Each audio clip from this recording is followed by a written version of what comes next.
All right, welcome back. Let's start with some questions. We discussed many things in the first hour, but if you have any comments, questions, let's take it now. Prem, you wanted to ask something? Yes, ma'am.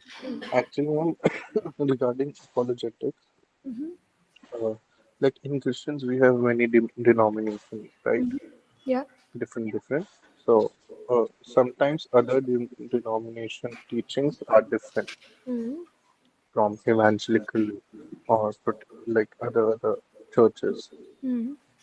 So, I want to know if I'm a preacher and I'm preaching something which is correct in the in context and hermeneutics and everything. But if someone is coming to me and saying that your teaching is wrong, and because their teaching is a little bit orthodox Mhm. or from the Old Testament, Mhm. so in order to defend my belief system and my teaching, Yes. I what I give them answers or all the uh, provided proofs through scripture. That is also apologetics, right? Um, to other believers? Yes. Okay. Generally, apologetics deals with giving an explanation to unbelievers. Okay. Yeah, So this is my question. yeah, we wouldn't call providing explanations to believers as apologetics.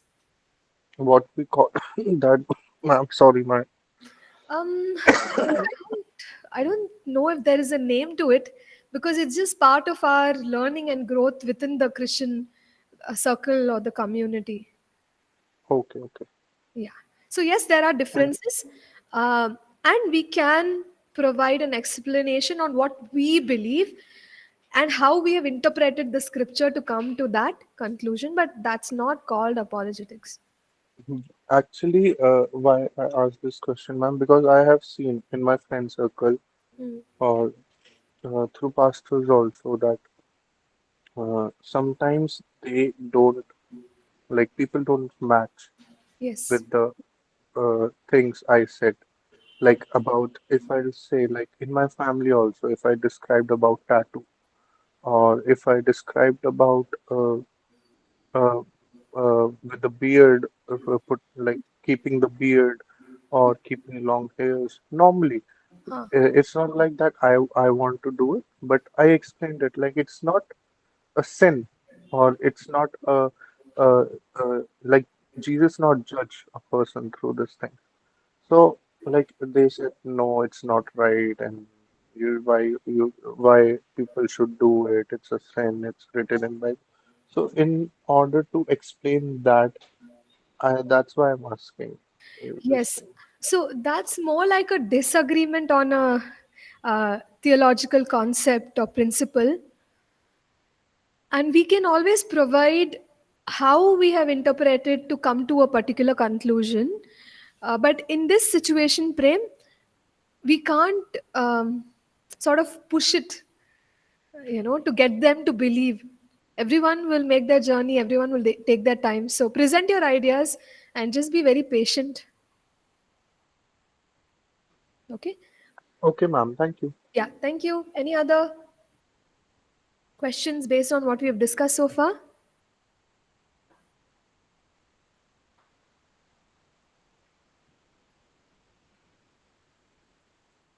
Okay.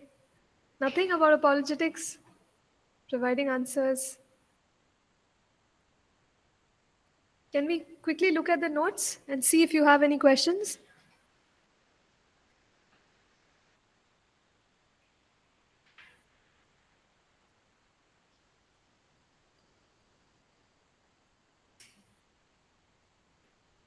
Ma'am, I want to know one more question. Like, Yes.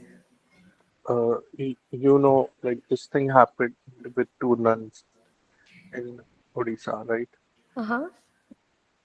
So, they uh, said that they were doing conversion Mm-hmm. from Hinduism to Christianity. But after that, after all the like all the allegations dropped. Okay. So I want to know, uh, like if I am a pastor, Mm. but I can't explain, or because I'm in a jail Mm. or in prison.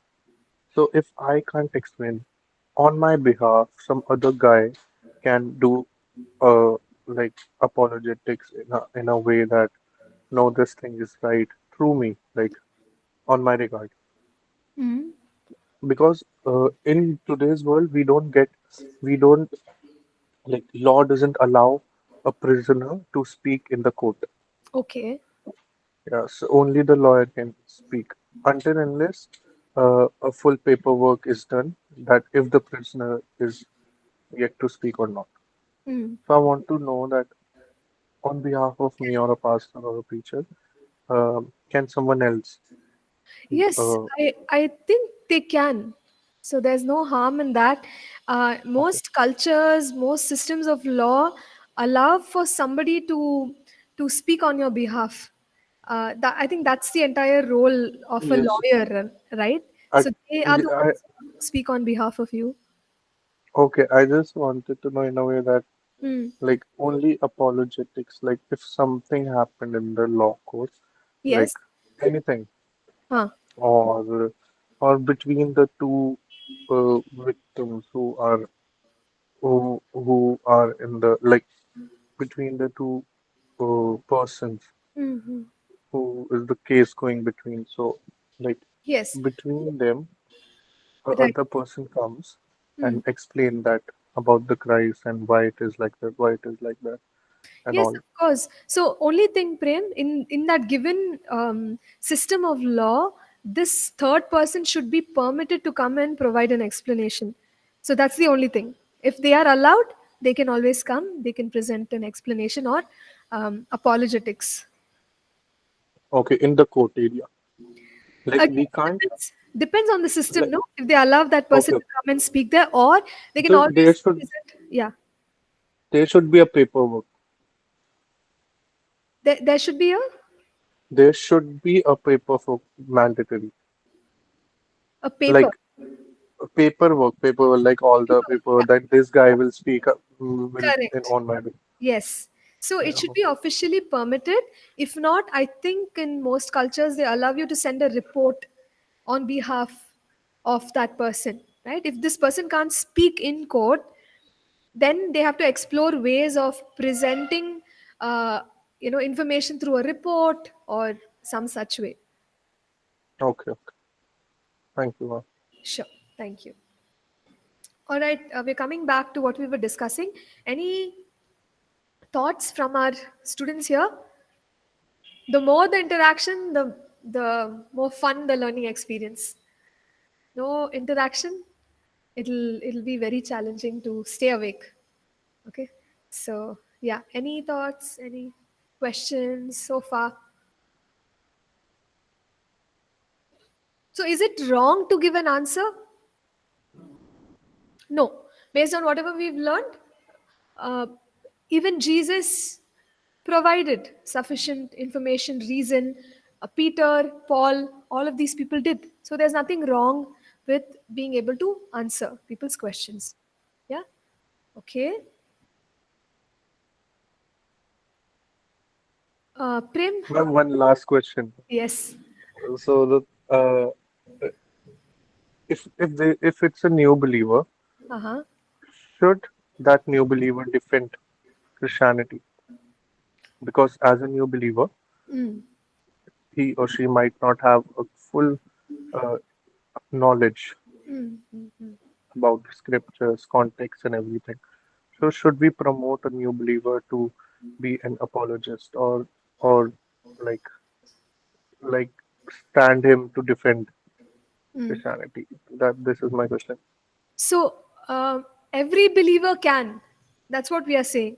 They can be new believer or in the Lord for certain number of years, but every believer can provide an explanation, and they should also. And as we stated earlier, in a given situation when they are led by the Holy Spirit to give an answer, Even if they don't have all the information, it's okay. So a new believer can. Okay, okay. Because in my past life, when I was a very rebellious, so I used to like cross answer, cross question, Mm-hmm. and whoever used to tell me about gospel and all, so I used to cross question and I used to make that person quite because of my questions. So that's why I want to know, like, if the person who doesn't know much doesn't it affect in other person's life because it affected me on me. Like, Mm-hmm. if that Christian doesn't know the answer, then why should I? Yes. No, I get that. But when we face a situation where somebody is asking for answers, to whatever extent we can, I think we should answer, right? And don't get into topics that we are not very clear about. So I was just telling one of us during the break time, if people ask a question that we don't know the answer for, it's okay to say, I don't know, I'll find out, I'll get back to you. So a new believer can, but they can follow this. If they don't know a certain answer accurately, just say, okay, I don't know, I'll find out, I'll get back to you. Okay, so Is that okay? it's not that we have to drag that point. We just can say, Yeah, like, yeah, okay, yeah. I'll tell you later, or I'll get back on it, or I'll research about it and tell you. Exactly, exactly. We can always do that, because if we go on saying something that we don't understand and that is not accurate, it makes things worse. So for the unbeliever, they'll be like, oh, this person only doesn't know properly. Then why should I put my faith in Jesus? Right? So it's better on topics that we are not clear about, just state it as it is. Sorry, I don't know. I'll find out. I'll get back to you. Okay, thank you, ma'am. Yes, thank you, Prem. Fine. Let's get back into what we were learning. So, can we go to the next chapter? Okay, with your permission, let's move. Chapter 2. So, this talks about the existence of God. The Bible takes a position that there is a God, that this God is eternal, He is self existent, meaning nobody created Him. He's always existed on His own and He will continue to exist. And the fact that He is a creator. So, this is the idea that the Bible presents to us, the idea of a God, eternal, self existent creator God. Now, this kind of a God, do we think that he should be strong and powerful? Of course. If he's one entity in himself, he has got to be strong. Okay? And this is the picture that the Bible paints for us. Let's consider a passage from Isaiah chapter 40, verse 28. It says, have you not known, have you not heard the everlasting God, the Lord, the creator of the ends of the earth, neither faints nor is weary. His understanding is unsearchable. So let's understand this in a deeper way. Here is the picture of God, and the passage says, the everlasting God. What does this mean? Everlasting, infinity. That's what comes to our minds, right? Everlasting is there's no beginning, there's no end. So our God is infinite in time. We can't reach that point. We can keep trying to find that point. Oh, where did it start? We can't find it. We can't find that point where we say, oh, this is where the existence of God is going to cease. So he's infinite as far as time is concerned, because he's associated with eternity. He's eternal. Okay, infinite in time. What else does the Bible say? It says he's a creator and neither faints nor is weary. So think about people like us. We work the whole day, and if it's a very tiring day, we have to rest extra. But every day we rest, every night we rest. What will happen if we don't take rest? All kinds of physical ailments, emotional, mental problems will arise. Rest is a very important concept in created beings. Every created being, there is this concept of rest. Without rest, we can't do. But the Bible says, God, He neither faints nor is weary. No tiredness, right? No need to rest because He's that powerful. So, this reveals to us that God is a God of strength and He has immense energy. You can't make Him tired. But sometimes, what parents do, like if the kids are very naughty, get them to play a lot, right? Then what will happen? Lose all the energy, can control them a little bit, put them to sleep because energy is gone. Okay? But when you consider God, can't do that. Never gets tired. Never. Can you imagine how much energy God has? How much strength He has? Even if He were to work the whole day, no, not tired. So the scripture says He's filled with strength, filled with energy, and He's the one who has created. So He's infinite in power. Can we say that? Absolutely, we can say that. And the Bible says His understanding is unsearchable. So when we think about our understanding, there's always a limitation. Okay? Um, let's take the most learned person on the earth. They may not know everything. It's not possible to know everything. There is a limitation with our human understanding and our thinking. But the Bible tells us that God's understanding is unsearchable. Now, these days we have what? Chat GPT, right? Put whatever you want, Gemini, Copilot, use all of that. Draw information. Okay, and it feels like all my questions can be answered because you're living in the world of AI. But frankly, God, God's understanding is way beyond. All the libraries in the world put together may still not have some answers.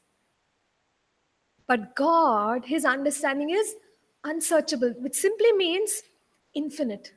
Infinite wisdom, infinite understanding, infinite knowledge. And this is the introduction to God. So, this part about infinite understanding also tells us that He is very intelligent. Okay?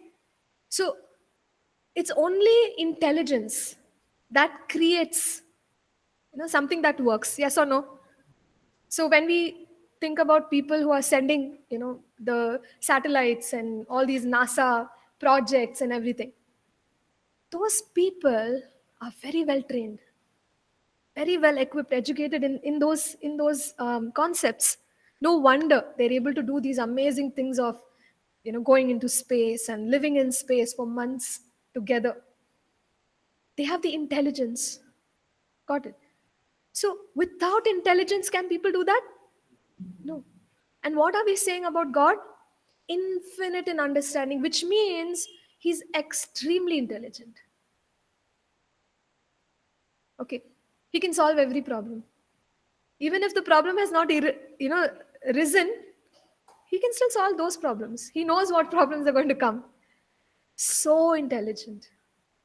And this is the God of the Bible.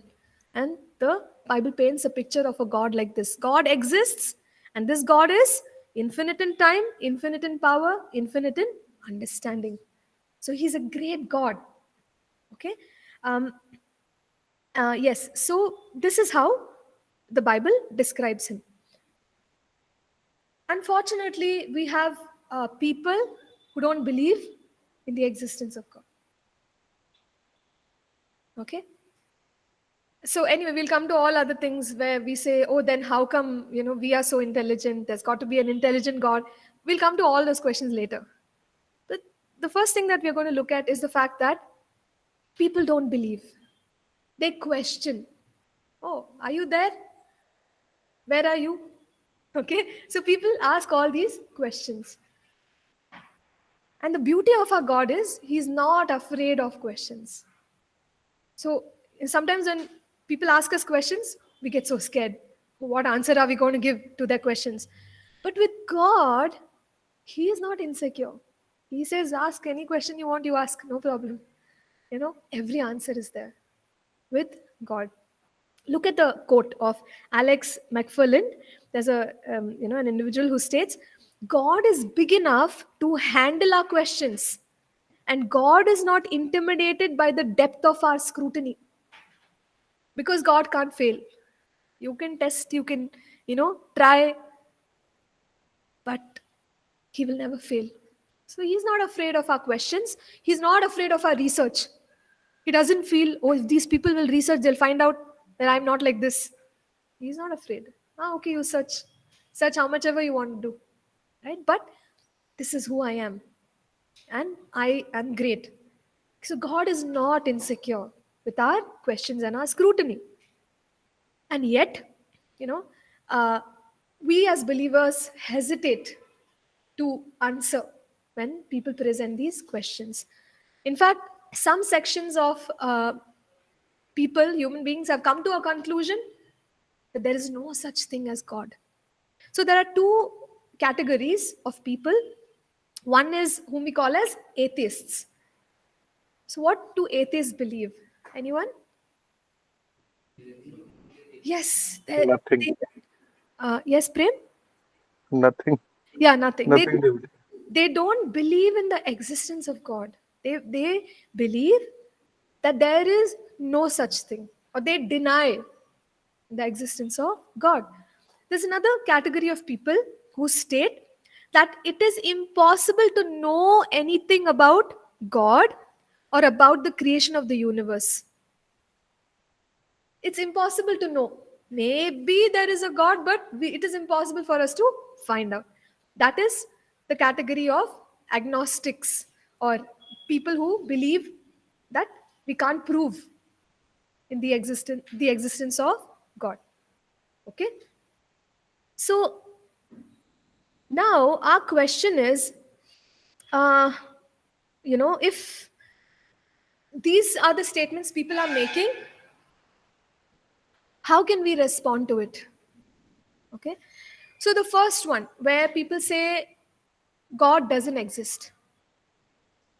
So if people are saying that God doesn't exist, they must first of all claim what is called as omniscience. Omniscience means all knowing. It's a characteristic of God. We say, right, omnipresent, omniscient, omnipotent. These are all characteristic of God, which means one knows everything. Okay?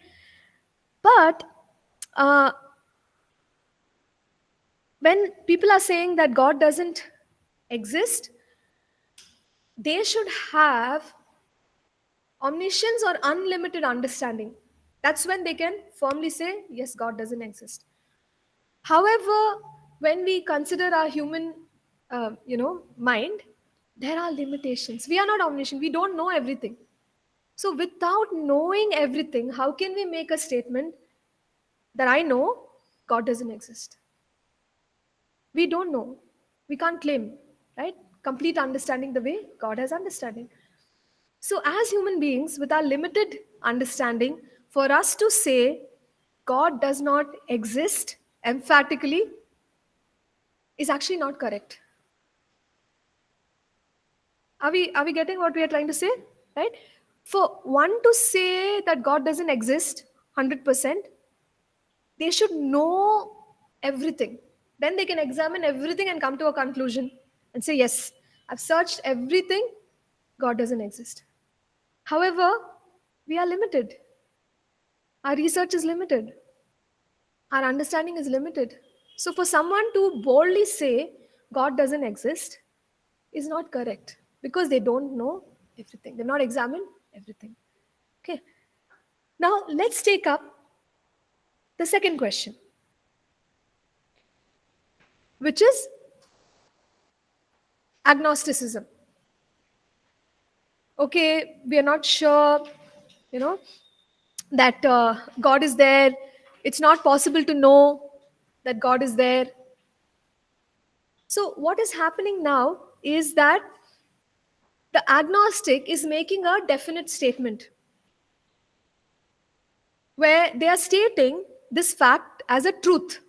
It's not possible to know that there is a God. Okay? So, they, they are presenting this as a fact. It's not possible to know. So, one can question the fact or the truth that they are presenting also. So you're saying it's not possible to know if a God exists or not. Okay. But how can we take your statement as the truth? Because it's a definite statement that the agnostic is presenting. All right. So basically, the concept of the agnostic is that we don't know for sure if truth exists. But the statement which they are saying is supposedly a truth given by them. So when you're saying truth doesn't exist and you're giving a definite statement which is supposed to be considered as truth, there's a contradiction. Are we all understanding? Yes or no? Yeah? So the agnostic is questioning truth but stating a statement which they want others to consider as the truth. So we can question your statement also. Your question is questionable, or your statement is questionable. We can't, they're saying you can't say for sure that there is God. But what they are saying, they believe that that is sure. Okay. However, we are questioning their statement and saying, okay, you said this. How can, you ensure that this is the correct thing? There can be other premises, there can be other explanations as well. So we can always argue with the agnostic, we can always argue with the atheist. So with the atheist, what's the question that we tell them? Yeah, it's not possible to know everything. Our mind is limited, and with our mind, we can't wrap around every knowledge in the world. And so, for somebody to make a definite statement, God does not exist. How do you know? You don't know everything. So that's how we look at the statement of the atheist. Of the agnostic, they are questioning the existence of God. We don't know for sure. Then your statement also, we don't know for sure. We are using the same way of examining. Everyone's getting it? Okay. So now let's move on. Let's look at a theological response to the existence of God. And then, of course, we will go into more, like scientific explanation, cosmological explanation, and so on and so forth. Remember, we said we will present a blended approach. So, first, we are starting with theology. What is the question? Does God exist? That's the question. And we said there are people who say no, and there are people who say we are not sure. But this is what the Bible says about the existence of God. One is about the Creator. The Bible states that God is infinite. He's an infinite being who always existed because he is self existent. So there are a couple of scriptures here that talk about his self existence. If you wish, we can read it. It's in the notes itself. So, can one of us read Psalm 90, verse 2? Before the mountains were brought forth, or ever you had formed the earth and the world, even from everlasting to everlasting, you are God. Amen. So, what idea do we get from this verse? Before creation, before the mountains, okay, or formation of the earth and the world, God, you are everlasting to everlasting. That means he existed before creation. Okay, and that is what we call as self existent. He always existed by himself. There's nobody who created God. And this is the picture that is given to us. And in Isaiah 40, we've already seen, right, about God, His greatness.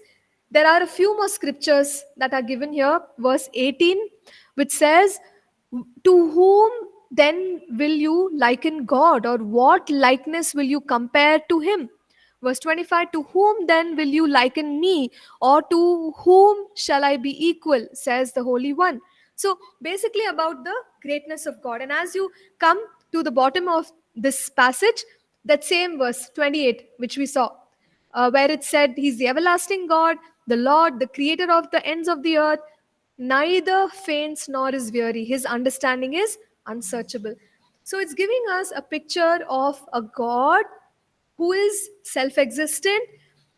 He is infinite in time, infinite in power, infinite in understanding. Okay, this is how the Bible is explaining who God is. So as we receive the explanation of the Bible, we can actually accept a lot of things that are going on. For example, miracles or people being born. How can all this happen unless God is powerful? Okay, or how can uh, creation be so mindful? Okay, so mindful. I mean, think about it. The leaves, if you study a little bit, you'll notice some have a particular shape because they are in rainy places, or they have a particular shape because they are in deserts. Doesn't it sound look intelligent? Not random at all. It's not like two three things joined together and thrown. That's random. But we can see very clearly that there is intelligence. So, when the Bible is presenting this explanation about God, we can understand as we look at the world around. Yeah, actually, you know, if God were not like this, the world wouldn't be like this. Okay. All right. So, anyway, let's journey along. Let's go to the second point here that the Bible shares about who God is. So, the Bible speaks of God as a creator of the universe. So, we will talk more about the universe, very interesting, later on.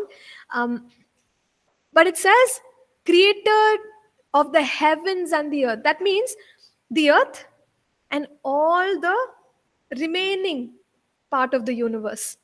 Who created? God created. God made. Okay? So, through Him, everything has been created. We will look at other explanations that the world has. As people say so many other things, how the world came into existence, the Big Bang theory, and so many things are there. We'll come to all of that. But now we are discussing what the Bible says. Bible is telling us He's the creator. He's created the universe. He's created the earth. He's created everything in the earth. That's the picture that we have. um Exodus 20, verse 11 gives an explanation. It's there in our notes only, page 8, towards the bottom of that page. For in 6 days the Lord made the heavens and the earth, the sea, and all that is in them. This is the explanation of the Bible. Now, if you go and tell this, hey, God made the earth in 6 days, He created everything, heavens and the earth. Will everyone believe?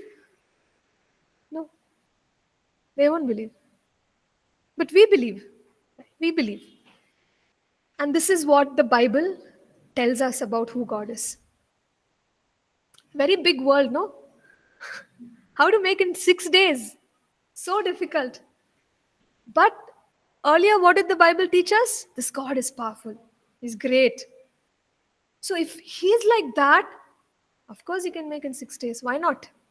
Possible. Okay? So He is a creator. He's the one who has created all things. And everything gives sort of, it speaks of who this creator is. So let's look at the third point here. God created the heavens and the earth in its initial mature form. So this is super interesting. Okay, when we look at the Bible, Genesis chapter 1, it tells us that God created the creatures on the earth, under the sea. So there's an order in which he created the creatures in the sky, and then you finally come to Adam and Eve. He created them. If you look at the concepts of the world, they'll tell us, no, no, no, no, no. How can you say everything was created like that? The trees and animals and Adam, Eve, they all looked like themselves. No, you can't say that, because life started as a single cell, and then it took many thousands, millions, billions of years for us to come to our full form. But what does the Bible say?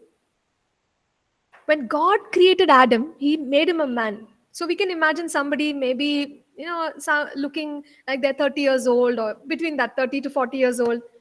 Adam looks of that age. So God has just created Adam in a moment.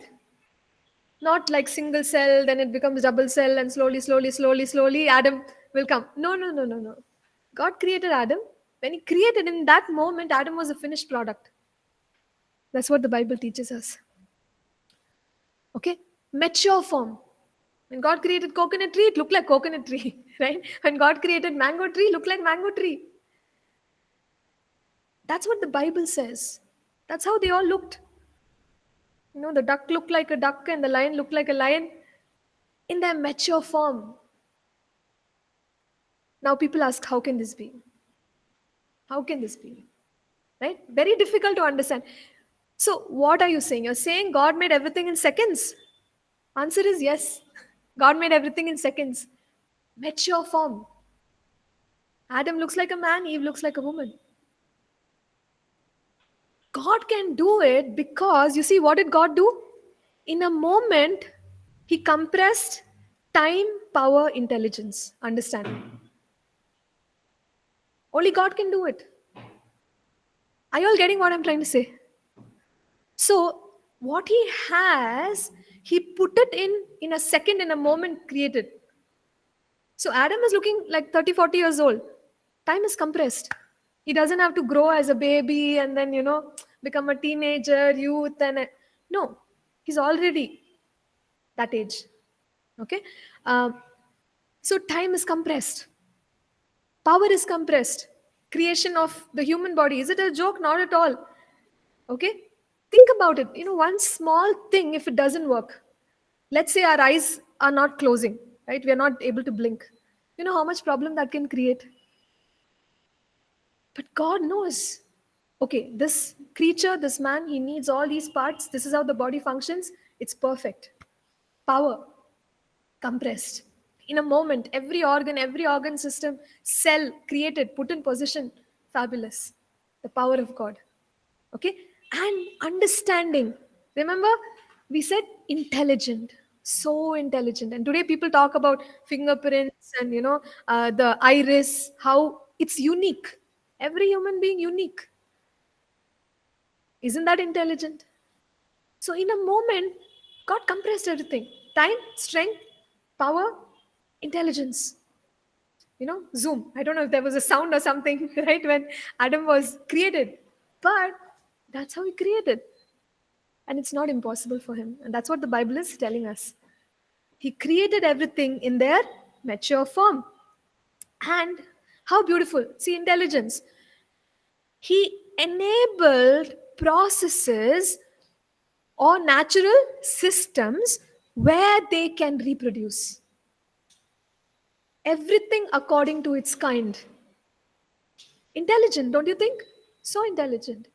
He created everything in a way that it can produce naturally its own kind. So if you look at the animals, they could produce, lions will have cubs and they can produce their own kind.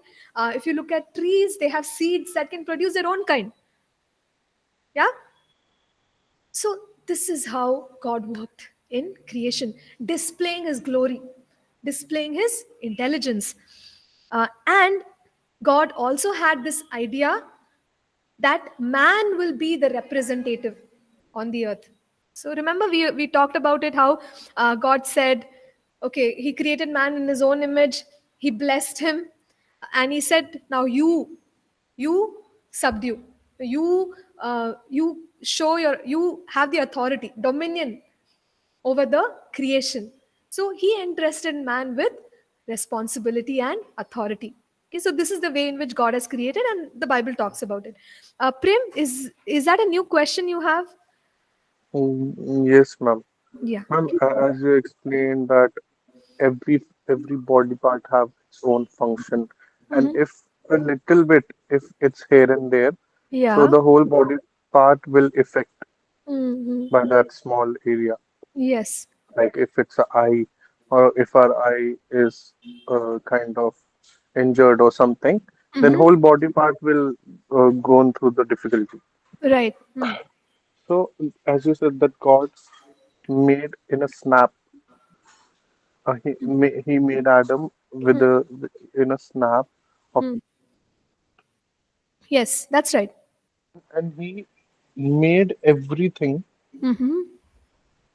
in a way like if my heart will do the pumping of the blood, so Mm. he made it in that way only, right? Correct. Yeah. So it was like in his mind, like it was back in his mind before making us, Mm-hmm. and it's like so some people, so I feel like that people ask that how God can make in a snap, or if this body part have its own function, it's not like that and all and all. So Mm-hmm. people go theoretically or scientifically. Yes, yes. So God made hand. Mm. It was his own thinking that this hand will carry stuff, this hand will do this and do that. Right. The Yeah. the heart will do this and do that. Mm-hmm. Because he wanted heart to produce blood and to pump life, Mm-hmm. that's why we have heart. If he didn't wanted heart in us, like as a organ, then it will be not there, right? If he didn't want it, Yeah. Correct. there Yeah. would be something else. True. So the question is, because God wanted this organ in my body, that's why it is there, right? Mm. Yeah, that's true. Yeah. So this is the question, like I Yes, of was figuring course. out. Of course, Prem. So God intended for us to have these body parts because He knows that's how we can function. Without that, we can't. No, it's like you just said, because that's how we can function. That's true. This is one thing. Mm. But because he wanted us to function like this, that's why we function like this, right? Yes, that's God's design. Yeah. Okay. Because he made it like this, that's why we are functioning like this. If we made it in a different way, we should have functioned in a different way, right? Yes, exactly, exactly. Yeah. See, Okay. yeah. So is that fine? You have a question connected to that? Me? Yeah. No. Yes. You have Connected to what? No, sorry. to no. You provided some explanation, right? So is that leading to a question? Yes, yes, it's leading because, like as you said, no, that our body functions because God made it to function that way, Yes. right? Yeah. True. If if God made our body in a different way, like if we don't have a heart, Hmm. God didn't make a heart organ, and it was an empty place, but He still wanted us to function. He still made it in that way without a heart. We would have functioned in that way also, right? Yeah. See, it's all about God's design. So He God's design. knows how something will work. And so Okay. he designed it like that. And that's how we are now living. For example, okay, just for example, this mic that I'm speaking into, it's a design. The reason why it looks the way it looks, it's fixed the way it's fixed, connected the way it's connected, is because that's the best way to make it work. Right? So whoever designed, that's intelligent design. So they've done it to make it work. In the same way, what we are saying is God created every creature the way He thought it should work. And so that's why there are particular parts, like this mic has particular parts and it's used in a certain way. Same thing with us. Not just our bodies, our emotions, our mind, everything. He knows why we are the way we are. Okay. Prem, I hope that helps. Actually, I'm still a little bit like Okay. confused. So sorry. Maybe I'll ask you later. Yeah. Let's take it Uh, off the okay. class, and we'll take some time to cover one more portion here before we close today. So the fourth point about the existence of God, it says that creation gives evidence to the Creator. In Romans 1, verses 19 through 22, that's a beautiful passage where, let me read it out. Because what may be known of God is manifest in them, for God has shown it to them. Verse 20, for since the creation of the world, his invisible attributes are clearly seen, being understood by the things that are made, even his eternal power and Godhead, so that they are without excuse. What is this passage saying? It's saying the way creation is, it's revealing God. It's speaking about God. You can't look at creation and say, God is not there. Every time you look at creation, you're like, wow, how is it like this? How is the sea like this? How is the mountains like this? How is the snow? It makes you question. Think about a little kid. Okay, that's the first thing generally children ask, who made this? Right? Because it always, uh, God has put himself in creation. Okay, his nature is revealed in creation. The way, just for example, right? Any animal that births the offspring, it'll feed the offspring, it'll take care of the offspring. Nature of God. God is a God of grace, love, the mother's love. That's the nature of God. So God has put his nature in creation. Reproduction, we talked about it. How everything produces its own kind. The seeds produces its own kind. Nature of God. Okay, so the point here is in Romans 1, this passage 19 through 22, nobody is without excuse. People will ask, uh, if you're there, why didn't you tell me, God? This passage is saying every day God is telling through creation, I'm there, I'm there, I'm there. Okay, so creation is speaking that there is a God. Anyone who looks at creation and never gets the question, who created this? Right? I'm sure everyone gets the question because the scripture here says they are without excuse. Creation is only talking about God. So you don't need anyone to come and tell you, hey, there's a God. Are we all getting the point? Yes. So creation is speaking. Look at one more verse, Psalm 19, verse 1. There's more there, but at least verse 1. It says, the heavens declare the glory of God and the firmament shows his handiwork. Anyone looked at the clouds? Every day it looks different. I see the clouds, okay? Every day it has a new shape, a new color. It's beautiful. And sometimes I wonder, God, how much free time? Like every time you're creating new clouds, okay? But that's the greatness of God, his handiwork, the stars. Look at creation. It's speaking to us. That's what the Bible says. Heavens declare the glory. If you look at the skies and it doesn't make you wonder about God, that's surprising. The heavens are speaking of the glory of God. We'll read more, okay? It's super exciting. I'm getting excited. So I think better to stop the class here. So let's pray. We'll stop now and we'll go into the next section. We'll look at the philosophical explanation. Till now, what did we see? Theological explanation about a great God, the fact that he's a creator, and the fact that he has revealed himself through what he has made. Okay? All right. So let's pray then. Can somebody from the class here pray? Okay, Alita.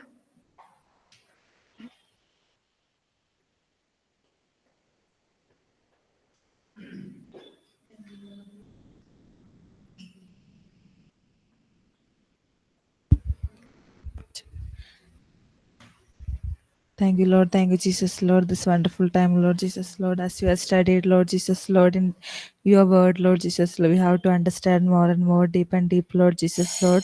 Lord, you give to us your wisdom and knowledge, Lord Jesus, Lord. Thank you, Master, Lord. You guide us, Lord Jesus, Lord, in your presence, Lord Jesus, Lord. Lord, rest of the class also, Lord Jesus, Lord, I submit in your mighty hands, Lord Jesus, Lord. Lord, bless her, Pastor Nancy, Lord Jesus, Lord. Lord, give to us your wisdom, Lord Jesus, Lord. Thank you, Lord Jesus, Lord. Everything I submit in your mighty hands. In Jesus' name I'll pray. Amen. Amen. Thank you, Alita. Thank you, everyone. Please read and come, because as we go further, there's more about science and all that. So it'll take a long time to repeat and explain. So read and come. It'll be so much easier. Okay, thank you. Thank you. God bless.